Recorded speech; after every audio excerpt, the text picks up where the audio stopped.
어느덧 그 하한거가 지금 결제가 들어간 지 이제 한 달이 벌써 된 겁니다. 시간이 참 덧없이 빨리 흘러가는데 마음속에 가졌던 그런 바램, 그런 미상, 그런 원력들이 원만히 이민년에는 또 잘 성취하고 또 이렇게 덧없이 흘러가는 세월 속에서 의미 있고 보람되고 또 내가 부처님이 이 땅에 오신 뜻이 물론 깨달음에 있겠지만 나와 너가 동시에 성불하는 해탈하는 그날을 꿈꾸기 위해서 아마 꼭 지상 명령처럼 아마 이 땅에 오신 것 같습니다. 그래서 우리가 모두 각자가 이렇게 결제됐던 열심히 또 수행하고 공부해서 또 해제하고 또 결제하고 그런 마음이 그렇게 가져야 되겠습니다. 스님들도 결제 때는 우리 보살님들이 이렇게 우리 열심히 공부하고 기도한 것 같아도 또 잘 안 해. 우리 스님들은 의무적인가 된가 봐요. 막 그게 또 내일이면 저희가 또 포살법회를 또 의무적으로 갑니다만 1년에 2번씩 포살과 또 우리 보살계 수지를 위해서 갑니다. 그래서 항상 그것은 부처님 당시부터 그 포살이 있었습니다. 그래서 우리가 서로 그런 경을 읽고 법망경을 읽고 내가 또 수술해 가면서 열심히 또 다시 탁마해 가면서 새로운 마음에 아마 공부를 하지 않았느냐 그렇게 생각합니다. 오늘은 추하루에서 제가 한번 내용을 한번 읽어보겠습니다. 오늘은 시집품에 나와 있는 그런 내용입니다. 지혜를 얻기 위한 십지. 금강장 보살이 삼매에서 일어나 여러 보살에게 말했다. 보리심을 바란 보살이 과거 수많은 부처님의 지혜 경지에 들어갔고 또 현재 제불의 지혜 경지에 들어가며 미래 제불의 지혜 경지에 들어갈 것입니다. 이 지혜 경지를 십지라고 하는데 환희지, 이구지, 발광지, 염해지, 만성지, 현정지, 온행지, 부동지, 선해지, 법운지입니다. 십지는 과거, 현재, 미래 부처님이 말씀하신 교리이며 보살이 수행하는 최상의 진리이고 밝고 청정한 법문입니다. 또한 법의 근본으로서 보살이 이 십지를 갖추어 행해 나가면 능히 지혜를 얻을 수 있습니다. 이어서 금강장 보살이 십지의 각 경지에 대해 자세히 설했다. 초지인 환희지에 들어가면 보살은 본부 단계를 지나 깨달음의 단계에 들어간 것이며 열애의 집에 태어난 것입니다. 환희지에 들어간 보살은 환희심이 생겨 이런 서원을 세웁니다. 모든 부처님을 공양하며 제불이 설하신 가르침을 수지하고 그 가르침을 지켜가며 바라밀의 첫 번째인 보시 바라밀에 의해 보리심을 발할 것이다.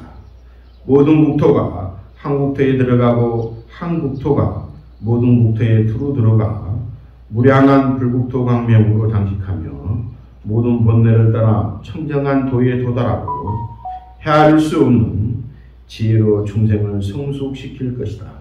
또한 어떤 대가나 이익을 바라지 않고 성근을 닦기 위해 늘 불보살 곁에 머물며 대승의 지례를 갖추고 퇴보하지 않는 보살행을 닦기 위해 삼업을 청정히 하며 게으름을 피지 않을 것이다. 이렇게 나 자신을 위해 수행도 하지만 중생의 원하는 바에 따라 시기에 맞춰 알맞는 법을 설해주고 편안하게 해줄 것이다.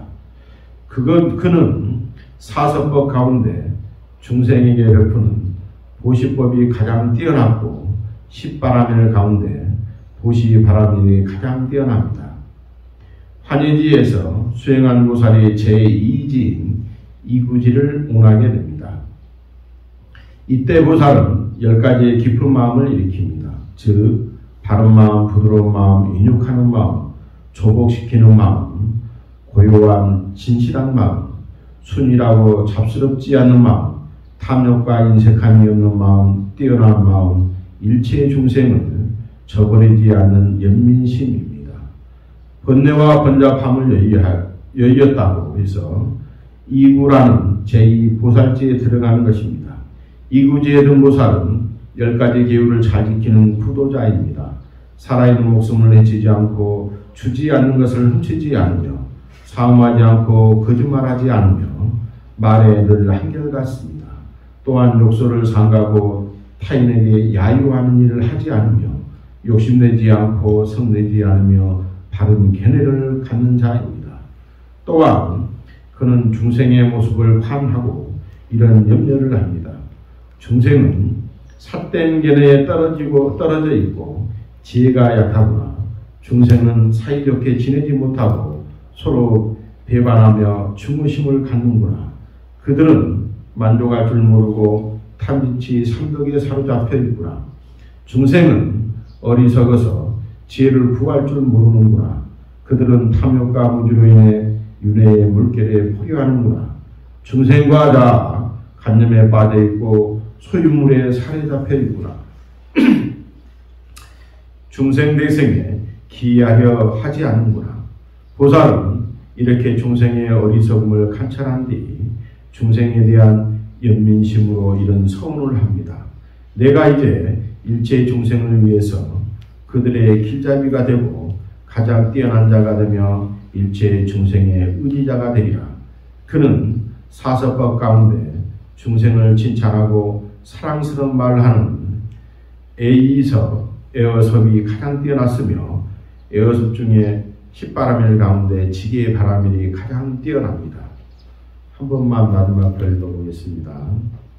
제2지 이구지에서 마음이 청정해진 보살은 제3지인 발광지로 들어가기를 원합니다.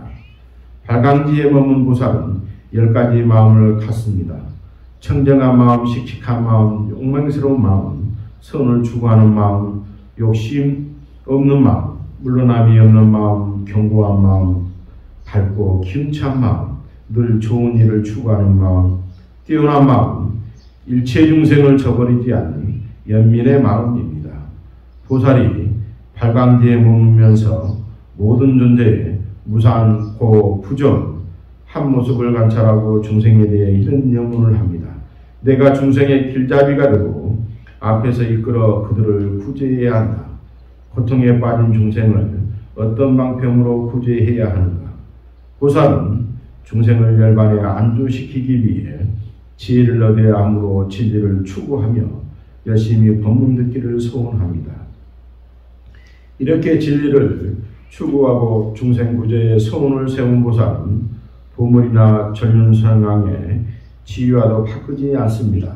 그는 사서법 가운데 중생에게 도움되는 일을 행하며 십바라밀 가운데 인욕바라밀이 가장 뛰어납니다.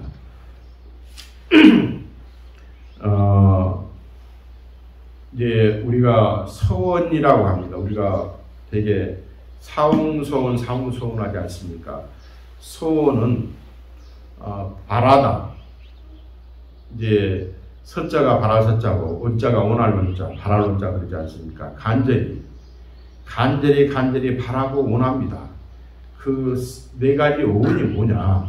네 가지 오니 우리가 그 여러 가지 발언이 있습니다. 아미타불이면 아미타불의 법장비구가 48원을 발언하고, 간센보살이면 간센보살님이 발언하고, 또 문수보살은 문수보살, 보현보살이면 보현보살 대 발언을 합니다. 근데 이제 온이라고 그러는데 서원 세우는데 이제 부처님께서 과거 생 동안 수 없는 보살의 경지에 이르렀을 때, 과거 생에 이르렀을 때 내가 이렇게 하리라 하는 것이 소원입니다. 여기에 그 소원 속에 우리가 소원 속에 딱 한 가지가 있더라고요. 그러니까 모든 것은 항상 내가 혼자만이 깨달음을 얻고 내 혼자만이 저 길로 가는 것이 아니라 나와 중생이, 나와 사문이, 나와 수행자가 함께 가는 겁니다. 그것이 바로 부처님이에요.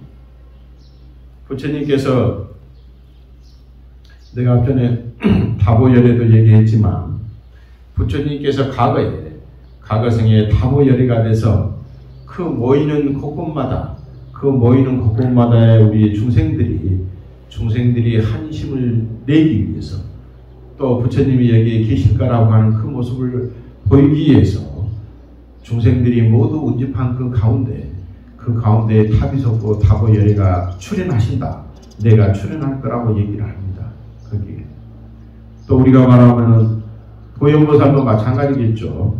보현보살도 거기에 우리가 보현보살 우리가 선지식을 찾아갈 때, 선제동자가 선지식을 찾아갈 때 그 많은 53 선지식을 찾아가는 과정 속에서 수많은 어려움과 환난과 고통과 고난이 있었지만 마지막으로 기처합니다. 선제동자가 보현보살에게.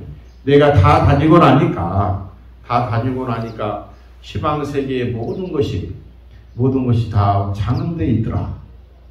그 장엄의 그런 소원이 가장 대표적인 게 또 여기 문수보살입니다. 문수보살의 10대 오는 모두 다 장엄성이 이루어진 온입니다. 이 사바세계에 모두 꾸미고 또 꾸며서 중생의 고통이 없게 할 겁니다. 그러한 것이고, 지장보살은 또 말할 것도 없겠죠. 지장보살은 내가 지장보살에서 온이 있지 않습니까? 내가 지옥 중생이 단 한 명이라도 극락에 가지 않으면 내가 결코 성불하지 않겠다는 이런 보살들의 대원이 있단 말이에요. 그 원이 소문이 됐을 거고, 서가 되고 원이 되고 행이 되고 그렇습니다. 거기에 모두 실천을 수반한단 말이에요. 그리고 혼자만이 가는 것이 아니고 우리가 함께 가는 것, 중생과 나와 보살이 함께 동행하는 겁니다. 이렇게. 그래서 내가 그런 길을 장엄하겠습니다. 그런 길이 장엄되지 않으면 내가 결코 성불하지 않겠습니다. 그런 뜻이고, 내가 함께 중생들이 내가 이렇게 깨달았는데 그 중생들이 미처 깨달음을 잊지 못하고 그 깨달음에 도달하지 않으면 내가 그 중생이 깨달을 때까지 내가 결코 성불하지 않겠습니다. 이러한 엄청난 온을 가지고 출발합니다. 모두. 그 온 속에 우리가 공부를 하고 있고 열심히 부처님의 그런 자비 속에서 제가 또 열심히 기도하고 사경하고 연구를 하고 강경을 하는 것입니다. 그런 속에서 우리가 이렇게 하한거 100일 동안에 스님들은 또 열심히 선방에서 수행하고, 또 우리 보살님들은 내가 그런 안거를 하지 못하면 또 기도에 100일 기도를 올렸으면 100일 기도 동안에 내가 이번에는 무슨 경을 정독을 하리라, 또 내가 이번에는 사경을 몇 편을 하리라, 또 이번에는 내가 연부를 내가 이렇게 하루에 얼마씩 하리라, 그러한 목표를 가지고 꼭 오늘 가지고 하시기 바랍니다. 항상 내가 가지고 있는 오늘, 하물며 보살도 오늘 가지고 하지 않습니까? 근데 우리 중생이 오늘 가지고 안 한다는 게 말이 되겠습니까? 그래서 각자가 가지고 있는 그 마음 속에서 꼭 오늘 가지고 하십시오. 근데 우리가 온하고 약간 비슷하게 연결되는 게 욕심이라는 것이 있습니다. 욕심. 바램과 욕심과 온이 있는데, 욕심과 온의 차이는 어디에서 나느냐? 아주 쉽습니다. 욕심은 나로부터 시작하고 나로부터 끝나기도 하고, 나로부터 시작하고 주위에 단편적으로 끝납니다. 그게. 근데 온은 달라요. 그게. 물론 온은 나로부터 시작해서 여러 대중들한테 내가 해양해야 되겠다. 여러 대중들한테 내가 베풀고 가야 되겠다. 그 베품이라고 하는 것은 부처님께서 말씀하신 베품은 그것이 물질적인 베품이 됐든 마음적인 베품이 됐든 그 베품에 무주상 보시행을 가장 중요하게 생각하는 겁니다. 또한 온을 세우는데 그 온이 뭐냐면 잘 들어보십시오. 온이 가장 중요한 온은 뭐냐면 그 속에 항상 한량없는 끝도 갓도 없는 부처님의 그 마음이 담아져 있어야 됩니다. 끝도 갓도 없는 부처님의 그 장엄이 같이 담아져 있어야 됩니다. 이것이 온이 되는 겁니다. 거기. 내가 부처님이 되고 내가 깨달음이 되고 내가 해탈이 돼서 내가 아까 말하는 여러 대중, 작게는 대중이겠죠. 큰 게는 우주 밖에 내가 다 해양할 수 있다고 하는 그런 대원력, 그러한 대원을 가지고 출발한 것이 바로 부처님께서 말씀하신 온입니다. 온. 그것이 온이고 그것이 대원이 되고 대행이 되고 서원이 되고 원력이 되는 겁니다. 그 모든 기본에 온이라고 하는 것은 아까 얘기한 것처럼 끝도 갓도 없는 무량한 무변의 그러한 광대한 부처님의 품 안에서 내가 열심히 수행정진하고 열심히 갈고 닦아서 내가 죽기 전에 이 몸을 여의기 전에 모두 다 해양하고 가리라 라고 하는 것이 가장 큰 원력이고 원입니다. 원의 뜻. 그래서 우리는 어쩌면은 되게 많이 살면서 힘들다고 하지 않습니까? 내가 살면서 내 자신이 힘들고 가정이 힘들고 이웃이 힘들고 친척이 힘들고 거기에 그런 힘듦 속에서 한편으로는 내 마음은 우주 밖에와 같은데 내가 어느덧 좁아서 그 마음속에 있는 것이 좁아서 내 가정과 이웃과 친척밖에 내 눈에 비치지 않을 때가 많습니다. 근데 그것이 내가 돈을 준다고 해서 내 마음을 연다고 해서 그것이 돈 들어간 것도 아니니까 내가 항상 내가 이 다음에 이렇게 하면 어차피 내 몸은 물같이 바람같이 불같이 그렇게 흩어지고만 그런 사대 속에서 살아가는데 그 살아가는 삶 속에서 내가 얼마나 의미 있고 뜻 있고 어떤 감사한 마음이 들 수 있게 행동할까 그런 것들을 꼭 염두에 두시기 바랍니다. 또한 우리 태운사는 이제 역사가 짧지만 역사가 긴저든 500년, 1000년 이상 가는 절들은 그 당시에도 거기에 귀화를 올렸을 거고 석가래를 올렸을 거고 기둥을 했을 거 아닙니까? 또 수많은 사람들의 공덕으로서 사찰을 창건하고 건물이 되고 탑이 되고 불상이 됐습니다. 그러한 불상들이 500년, 1000년이 지나서 현재 지금의 문화재가 되고 보물이 되고 국보가 되었던 겁니다.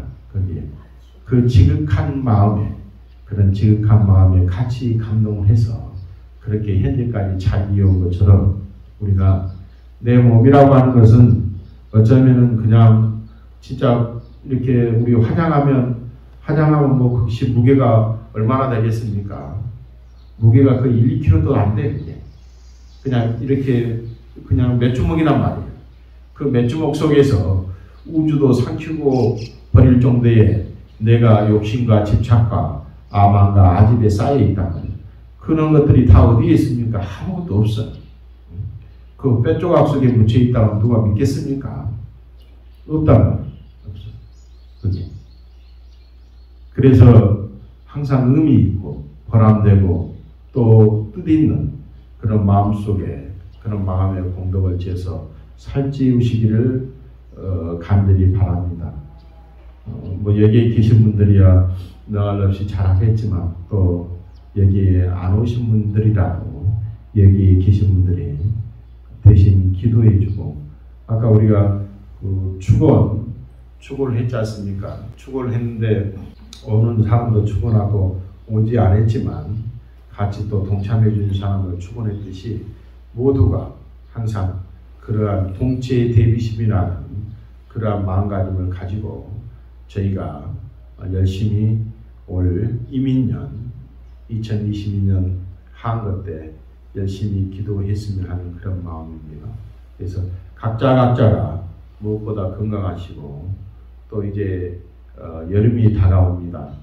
그래서 건강 잘 챙기시고 우리가 지금까지 그 코로나19로 인해서 많이 힘들고 어려웠습니다. 물론 지금도 똑같이 힘들고 어렵습니다. 힘들고 어려운데 이제 좀 경제적인 활동 바깥으로 이렇게 돌아다니고 이제 많이 활동적인 영역을 많이 넓혀놨으니까 또 넓혀놓는 동안 또 열심히 또 각자의 맡은 바 일에 최선을 다해 주시고 또 이런 것들이 완전히 영원히 없어지지 않지 않습니까? 아마 영원히 함께 갈 것입니다. 우리 몸에 붙어있는 박테리아나 바이러스가 수조, 수십조, 수백조입니다. 눈에 보이지 않지만 그 중에서 조그마한 변화가 일으키면 몸에 이상이 오는 것처럼 함께 가는 겁니다. 그게 바로 공업중생이에요. 절대 이 세상에 나 혼자만이 갈 수 있고 나 혼자만이 성공할 수 있고 나 혼자만이 안락할 수 없습니다. 그것이 바로 우리네 삶이에요. 그 삶 속에서 저희가 항상 첫째 내가 마음에 굳건한 신심을 바탕으로 해서 아까 얘기하는 그런 소원 그러한 오늘 강하게 세우면 언제 어디서 누가 어떻게 물어봐도 자신있게 대답할 수 있는 우리 불자가 되었으면 합니다. 오늘 초하루법회에 이렇게 참석해 주셔서 감사하고 또 나중에 하한거 대들기도가 끝나는 날까지 열심히 기도해 주시고 또 언제나 뭐 오후가 됐든 또 뭐 이른 밤이 됐든 기도하고 싶을 때 언제나 또 같이 기도하고 또 함께하고 물론 이제 스님들도 같이 동참하고 같이 하면 좋으나 또 내가 혼자 공부하고 혼자 기도하고 또 법당에 와서 사경하는 것도 참 좋더라고요. 이게 괜히 또 스님들이 같이 해서 부담될 때도 있고 특별할 때 저희 같은 거 초하루 초삼일 그 다음에 보름 또 일요일날 또 우리 토요일날 무교대학 때 이럴 때 되도록이면 같이 동참해서 또 안 오신 분들 같이 부탁을 하고 같이 가자고 또 얘기하면서 함께 했으면 하는 그런 마음입니다. 모두 건강하시고 성불하십시오.